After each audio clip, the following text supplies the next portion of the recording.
Besiktas are one of Turkey's biggest football clubs, winning 16 Turkish Super League titles along with 11 Turkish Cups. They are also one of only 3 Turkish sides who have never been relegated. However, this season Besiktas have been underwhelming as they currently sit 4th in the Turkish Super League and already find themselves out of the Europa League after a terrible league phase. I think you know what's coming next, lads, as we are going to jump into FC25, take charge of Besiktas with the end goal of winning them a UCL trophy. This will also be the first ever time we have rebuilt a team from the Turkish Super League, and if you have any other leagues you want to see me rebuilding, let me know in the comment section down below. And while you're at it, drop a like and subscribe to the channel as well if you do enjoy the content. Let's now jump into FC25 and get this Besiktas rebuild on the way. So this is the Besiktas team we have loaded into an FC25, and for the first time in a long time, this team is actually amazing to start off with. The best player at the club is central attacking midfielder Rafa, who is 83 rated and 31-year-old. We've also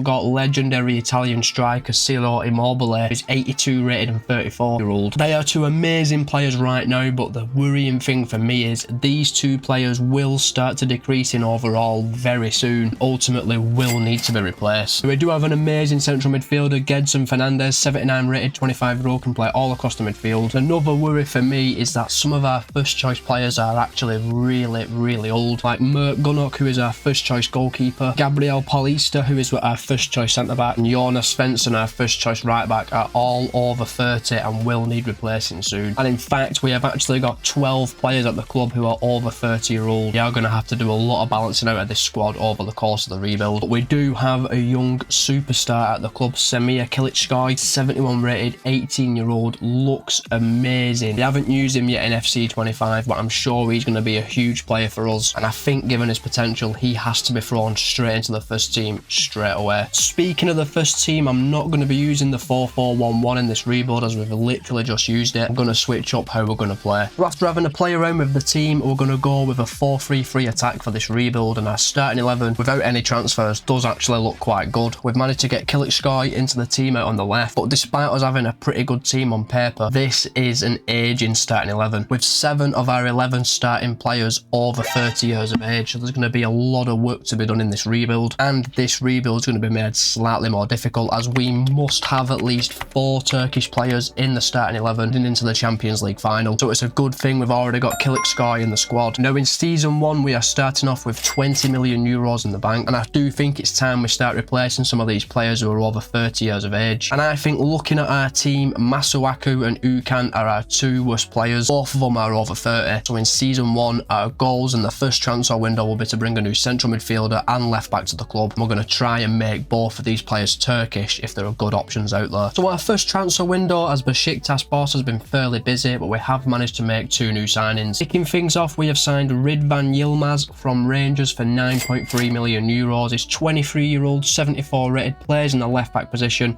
He is absolutely rapid and he'll be our new first choice left back. We have then made a really exciting signing in the centre midfield position as we have signed Christos Zafarilis from Salvia Prague, 13 million euros. He is 21 years old, 75 rated, showing great potential, has amazing stats as well. He's going to be a really promising central midfielder for us throughout this rebuild. Now 3 players did leave the club on permanent deals. Arthur Masuaku, Amir Hadziyametovic has left the club, and Bahaktior Zenutdiov has left the club as well. This raised us around 9 million euros. And 2 youngsters have left the club on 2-year loans as well. And with our new signings in the team, this is going to be the Besiktas team to take us into season number 1, and this team is now locked in. No more changes can be made. Hopefully this squad's got enough to get us into the Champions League or at least the Europa League, and then in season 2 we can once again work on getting the older players out of our squad. And the way I want to play with this Besiktas team is going to be a wing play system with a balanced build-up style and a high defensive approach. I just feel like this is the best way to go with Besiktas. Now we do actually still have 10 million euros in the bank, which to be honest could probably sign us 1 more player. We need to bring a whole host of coaches in. We also need to send our youth scouts out to one of your suggestions, and some of our players do actually have release clauses, so we're going to have to sieve through our contracts and get all these sorted out. And I can see quite a few of these players actually wanting more money, so we'll have to put some money to one side for that. And recently I've been asking you, where should I send my youth scouts, and there's been so many suggestions. We've got so many countries to actually scout. But for season 1, we are going with this comment, and we are sending our youth scouts off to Bolivia. We are looking for centre backs, centre mids, strikers and right wingers. And after bringing some new coaches in, renewing the contracts, and also sending our youth scouts out, we're now left with €6 million in the bank, and to be honest, that's not bringing any more players to the club. So I'm going to say that's our transfer window done for season number 1. Let's simulate forward straight through to the end of the season. I'm hoping personally for either Champions League or Europa League football. But we have arrived at the end of season number 1, and we have finished 3rd in the Turkish Super League, qualifying for the Europa League once again next season. Finished on 79 points, but Galatasaray and Fenerbahce were just far too good for us this season, especially Fenerbahce, who only lost once and achieved 95 points. We've got some work to do if we want to catch these two sides. In the Turkish Cup, we would reach the final and unfortunately lose to our arch rivals Fenerbahce. They would beat us 3-2 in the final. They were just far too good for everyone in Turkey this season. But there is some very good news. We were in the Europa League this season and we went and won it, boys. We beat Hoffenheim 4-2 in the final. Besiktas are the Europa League champions. What a trophy that is to add to the trophy cabinet. So this is our Europa League winning Besiktas side, and it's looking really good on paper. Yilmaz and Zafariris, Kilikskoy as well, have shown really good growth. However, our plans for season 2 might be slightly controversial. We need to bring the average age of this squad down, so players who are key first team players will be listed for transfer, like Rafa, who's actually our best player, Silo Immobile and Gabriel Paulista will all be available for transfer in the summer, and we will have to replace them with players who are probably not as good but will have higher potential. Now in terms of stats, Immobile was amazing, lads, so we did get at least one really good season out of him. He got 28 goals and 5 assists. Hernandez had a great season as well. Rafa, Uche and Kilicskoy were excellent as well. Now before we progress into season number 2, Bolivia was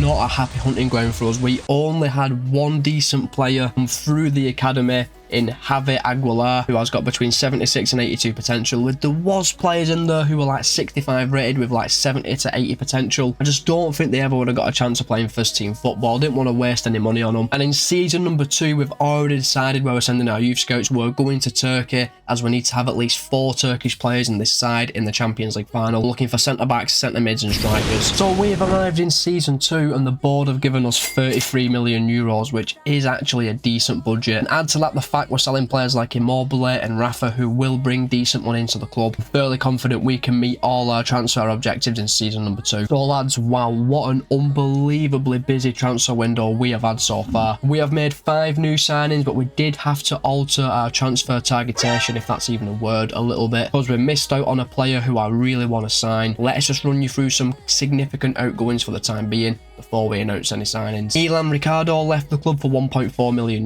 Can Kellers left the club for €2.4 million. We sold Necip Uysal for 340 grand. Then we had 2 massive outgoings which enabled us to make some really significant signings. We cashed in on Rafa, who went to Feyenoord for €51.3 million. He was a great player for us, but the money he's brought into the club from his sale has really helped us. And we also sold Ali Al-Musrati to Galatasaray for €31.3 million.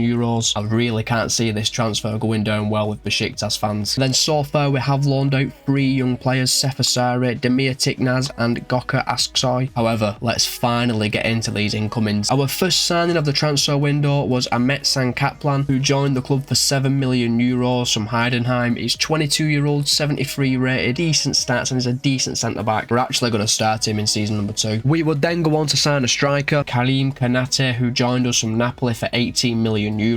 76 rated, an exciting prospect with excellent stats. He will be Immobile's replacement for season number 2. We then signed Ozan Kabak from Hoffenheim for €14 million. He's 25-year-old, 78 rated with Champions League experience, really good stats. He will also be a starting centre-back for us going into season number 2. We then signed a goalkeeper, boys. Mile Sivalar joined us from Roma for €21.5 million. He's 25-year-old, 80 rated, looks like a really decent goalkeeper. He's a huge upgrade on the goalkeepers we already had. And now time for our marquee signing, boys, and trust me, this is a good one. We signed Kenan Yildiz from Juventus for €40 million. He's 20-year-old, 78 rated, has amazing stats, and he's also an exciting prospect. I'm really excited about this signing. And all of a sudden, lads, we've got an absolute raft of high-quality young players like Kilikskoy, Yildiz, Kanate, Zafariris, even Kaplan to an extent. We have done really, really well to get rid of the older players from the squad. Have brought high-potential youngsters in who could, in fact, fact carry us to a Champions League trophy. Now lads, you may notice that we did not actually replace Rafa in this transfer window, despite saying that we was in the market for an attacking midfielder. That's because my primary target is Can Uzun, who is actually currently out on loan at Monza, meaning we cannot sign him this season. He is an absolutely amazing attacking midfielder. We have used him before in FC25 and he was ridiculous. He is that good. I'm literally going to wait this season out and sign him next season when he's actually available. But we are now left with just 8 million euros in the bank and we're not signing anyone for that money. That is our transfer window completed and our starting 11 is locked in for season number 2. Now selling it Rafa and dropping Immobile to the bench has definitely weakened us slightly, as Rafa was by far our best player. We've managed to bring really good young high potential players in our starting 11 who will only get better over time, and I do think selling Rafa will turn out to be a really good deal for the club in the long run. And my main goal for season number 2 is just developing this squad the best that I can. And because we won the Europa League lads, we are in fact in the Champions League in season number 2, but I'm not expecting us to tear the Champions League up. Just want us to give a good account of ourselves in the league phase, get as far as we can in the knockouts, but I'm not putting too much pressure on the players. Now our work in the summer of season number 2 is done. We're going to be simulating forward straight through to the end of the season. Let's see if we can improve on a 3rd place finish in the Super League and just give a good account of ourselves in the Champions League. So we have arrived at the end of season number 2 boys, and we have shown some progression as we have finished 2nd in Super League on 81 points. We were 6 points off table topping Galatasaray, and this means we have got guaranteed qualification for the Champions League next season. All in all, I'd say our performance in the league has been excellent, but oh my god, our performance in the Turkish Cup was horrific. Knocked out in the first round by Lizaspor 2-1. Awful. In the Champions League, I was not expecting much. We did get through the league phase, we got to a playoff, but Feyenoord knocked us out 2-1.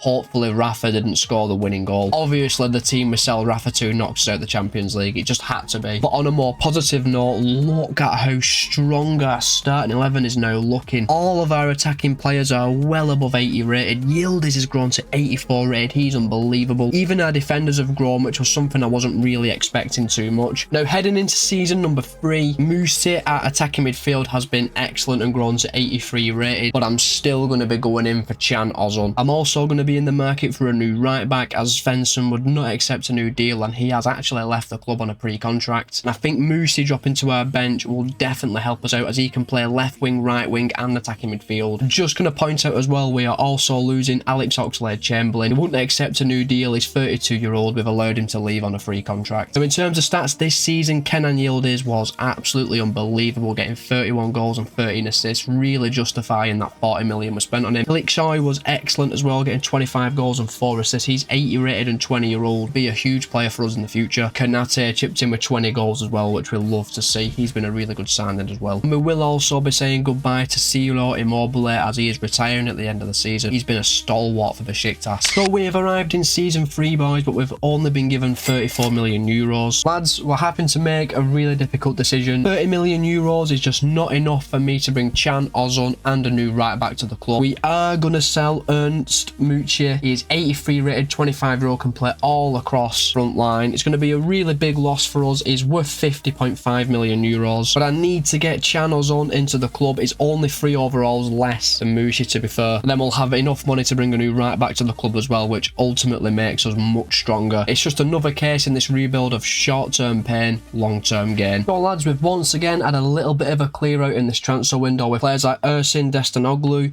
Mert Gunuk, Sefasari and Emre Can Uzun all left the club for a combined 10 million euros. So no time for the big one, lads. We have managed to sell Ernst Musi. He has gone to the Premier League to Brentford for 79.9 million euros. We've also sent 2 young players out on loan, and we have now got 119 million euros to bring Can Uzun to the club, a new right back, and I might even bring a new backup striker to the club as well. So lads, we have gone out into the transfer market and we have made 3 new signings, and let's kick things off with the least kept secret of all time. Can Uzun is finally a Besiktas player. We have paid 29 million euros for him. 20-year-old, 78 rated, an exciting prospect. He is just an amazing young player in FC25. I then thought we were lacking a good backup striker, so we turned to Enes Ünal of Bournemouth. 29 years old, 78 rated, really experienced striker, and we've signed him for just 12 million euros. And as we know, we needed a new right back as a matter of urgency. We have gone out and brought Thiago Santos to Besiktas Besiktas for 42 million euros from Freiburg. He is 23-year-old, 81 rated, looks like a really good young right back, and he'll have excellent potential as well. And with Santos and Ozon added to our starting 11, this will be the team that takes into season number 3. And I may have just realised that we've got 6 Turkish players in the team, so Ozon wasn't really necessary. However, I can't see Kabak and Kaplan being endgame players for us. I do think they may need to be replaced at some point in this rebuild. So having Yilmaz, Kilikskoy, Ozon and Yildiz in the team are almost bankers that they're all going to grow and be really, really good endgame players for us. So we can kind of afford Kaplan and Kabak and not grow to a Champions League winning level defender. We can always replace them and still have 4 Turkish players in the club. And we do actually still have 29 million euros in the bank, but I'm not going to spend it, lads. I'm going to bring some coaches in, renew the necessary contracts, send our youth scouts off to Turkey again, and we are once again back in the Champions League this season. We did really well getting to the playoff round last season. I think our starting 11 is slightly weaker, but it will benefit us in the long run. So if we could get to the playoff round, maybe even the round of 16 proper this season, I'd be really happy. I don't think there's much more we can do in season 3 but simulate forward straight through to the end of the season. Let's see how Besiktas are getting on. So we have arrived at the end of season number 3, lads, and we have won our first Super League trophy, winning the league on 88 points, and we didn't lose a single game all season. That's right, lads, Besiktas are the Invincibles. Now, I don't know if this has ever been done in Turkey before, but what an amazing achievement, scoring 90 goals along the way. This could genuinely be one of our most impressive seasons ever in my time on YouTube. But for some reason, we just cannot put a good run together in the Turkish Cup. We were knocked out in the round of 16 by Samsunspor, beat us 2-1. And in the Champions League, we'd once again make the playoff round, and we just got a really unlucky draw, lads. We were drawn to Manchester City, one of the best teams in the world, and they would go on to beat us 4-2 over 2 legs. Hopefully, next season, we can give a better showing of ourselves in the Champions League. So this is the Besiktas team that has gone invincible and won the Turkish Super League. That starting 11 is absolutely unbelievable on paper. Our attacking players and midfielders are absolutely unbelievable, but looking at our defence, we could definitely use a little bit of improvement. So in season number 4, I'm willing to invest all of our transfer funds in bringing a world-class centre-back to the club just to help boost our performance in the Champions League. Now, 3 players are leaving us at the end of the season. Gabriel Paulista is retiring. He's been a great servant to the club, and so is Onur Bulut. And we also will be releasing Emre Can Bulut, as he's not really good enough to play for us. And in terms of stats, what a signing Kenan Yildiz has been for us. He got 26 goals and 13 assists, but Kanate, Kilikskoy and Ozon were all amazing as well. We have been absolutely immense in season number 3. So we have arrived in season number 4, and we've got 50 million euros in the bank. Now, we've got a bit of an issue, as we've got quite a few first team players out of contract this season who will all need new contracts, which is going to hamper our ability to bring a world-class centre-back to the club. So I've had an idea. We're going to probably sell Ozan Kabak. We can afford to lose a Turkish player from our starting 11. We'll get around 20 million euros for him. We'll then have around 65 million euros to bring a world-class centre-back to the club, which would be a much better budget. So lads, we have gone out into the transfer market, and we have actually made a centre-back signing, and it's a really good one, without having to sell Ozan Kabak, which has really helped me out. We have signed Ilya Zarbane from Strasbourg in France. He is 24-year-old, 82 rated, really good defender with a lot of room to still grow. Not exactly the world-class centre-back we were looking for, but we've got an excellent deal for him, paying just 42 million euros. At 24 years of age, he has got so much room to develop further. Now, we've only got 4 million euros left in our bank account, so signing a backup attacking midfielder is slightly unlikely. However, we do have a few players listed for transfer. Let's see how much money we've got once them players have been sold. Now, 3 players have been sold, boys, in Uchan, Muleka and Sano, raising around 9 million in profit. We then went back out into the transfer market and did in fact bring in a backup centre attacking midfielder, and we're just going to call him Adil because I cannot pronounce that name. He's 25-year-old, 77 rated with really decent stats, can play left mid and centre mid as well. He'll be a really good backup player for us heading into the new season. We've only paid 11 million euros for his services. And now with only 5 million euros left in our bank account, I'm going to call our transfer window done. There'll be no more signings, and we're not looking to sell anyone else. As of right now, our starting 11 is locked in for season number 4. Got a really good team on paper. I'm hoping we can give a better showing in the Champions League, and I don't think we're going to get much better than an invincible season in the Turkish League. But heading into season number 4, I think our bench is looking very strong, the strongest it's ever been. Now, with our transfer window done, I don't think there's anything else we can do but simulate forward straight through to the end of season number 4. Primary goal for this season is just better performance in the Champions League. So we have arrived at the end of season number 4, boys, and we've only gone and done it again. We have won our second Turkish Super League of the rebuild on 94 points. Besiktas once again going unbeaten. This means in the Turkish Super League we are 72 games unbeaten. That is absolutely ridiculous. Easily the best one of our sides has ever performed since I've been on YouTube, and that's a second Turkish Super League of the rebuild added to our trophy cabinet. But we just can't seem to make that Turkish Cup final, losing on penalties to Galatasaray, drawing 6-6 on aggregate. Really good game. But we are in fact in another final, boys, as we have made the Champions League final after just 4 seasons with Besiktas. We're taking on Real Madrid for a chance to win the trophy. But in the league phase we finished 15th out of all the sides, lads. Once again, not really doing the best, but we did only lose 2 games, which would mean we would have to play a playoff, and we beat Atletico Madrid 5-2 over 2 legs, setting up a round of 16 tie with Barcelona, and we beat them 4-2 over 2 legs. We would then go on to knock Napoli out in the quarterfinals, winning 3-2 but actually losing the second leg. And in the semi-finals we would beat Inter Milan 4-2 over 2 legs, Real Madrid beating Chelsea 8-7 on penalties, set up final against Real Madrid. And this is the team we are taking into the Champions League final, and it has to be said, our attacking options are absolutely ridiculous, with our entire front 4 being 89 or 90 rated, with Fernandez also chipping in at 89 rated. But heading into the final, we do have a really strong bench. I think we should have enough to beat Real Madrid. Now, in terms of stats, Karim Konate really turned it up this season, getting 36 goals and 4 assists, along with Kilicskor, who got 31 goals and 9 assists. They were both amazing. Ozan and Yildiz were excellent as well. It's clear to see that our front 4 carried us. Could this front 4 actually be one of the best we have used in FC25? I definitely think so. So let's try and round off an incredible rebuild by beating Real Madrid in the Champions League final. So it is Champions League final time, Besiktas versus Real Madrid. But hang on a minute, why are we playing at the Bernabeu? Why do Real Madrid actually have home advantage in the Champions League final? Konate, oh, big chance already. Zafiris, you would not expect him to score. He has actually scored as well. 6 minutes into the Champions League final, Zafiris, an unlikely goal scorer, and we are 1-0 up while I'm just rambling. Militao steps out to close down Konate, leaves a massive gap, and from the edge of the box, you have to hand it to him. What a finish from Zafiris. Since we were 1-0 up, there's not even been a shot, I don't think, other than Yildiz. This is Junior. Mbappe could have a chance here. Nope. What a block, though. What a block by Zibani. And that is half-time. It's half-time, boys. 1-0 up. I think we've had a really decent half. We've limited Real Madrid to pretty much no chances. We've took our main chance of the game. I'm hopeful we can just hold out in the second half and get this trophy lifted. 6th minute goal from Zafiris. All that separates the 2 sides. That's bounced so well for us. Oh my god, Konate, finish it. What a save by Courtois. What on earth has just happened with that bounce? Mario Martin has a shot from distance. I had a little thought in the back of my head that we're going to roll into the bottom corner. Mbappe has the ball. Oh my god, oh my god, oh my god. 20 in-game minutes ago, we've defended so well. Madrid haven't really asked any questions of us, to be honest. Stay on him. Stay on him. Oh no. Come out. What a save. Big moment in this final. Mbappe misses a 1-on-1 and Bellingham crosses it out for a goal kick. Huge save. Would be a massive moment in this final, like, you know. Yildiz through the centre. No. Put in. Konate could be in.